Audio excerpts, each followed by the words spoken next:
evenly poised at halfway stage in Derby. Lewis Rees impressed with a century on day one for Derbyshire before a combination of bad light and rain ended the day's play soon after tea against Glamorgan. The hosts would be looking to push on and try to post an imposing total on day two. Derbyshire resumed on 253 for 5, with Alex Hughes hoping he'd be able to press on and bring up a century on day two. He began in partnership with Matt Critchley as both batsmen picked up early boundaries off Labuschagne. But Critchley was soon gone as Dan Dewthwaite removed him for 15, with Selman taking the catch. And Hughes was not to reach his 100 as he was bowled by Lukas Carey for 82.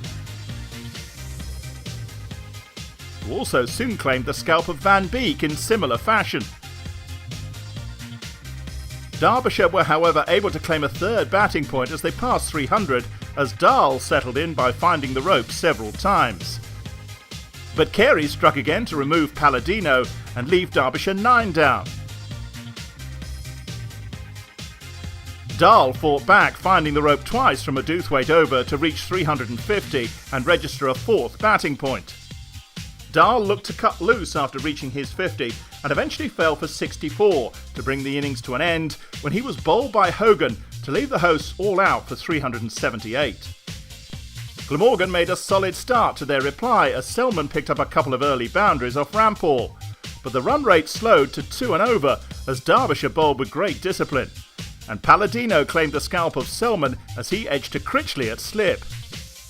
Hemphrey and Labuschagne ground their way to the interval as the visitors scored only 60 runs in the session.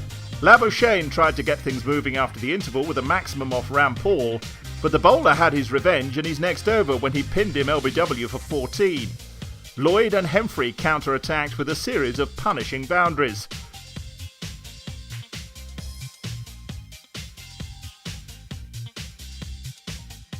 Before Rees had Lloyd caught by Dahl.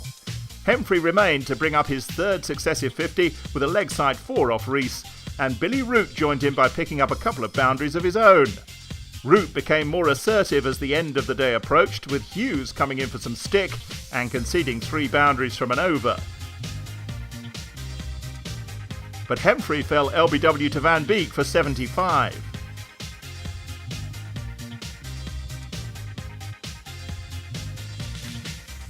But Root remained to bring up his 50 before the close and leave the contest evenly poised at the end of day two, with the visitors 214 for 4 and 164 behind.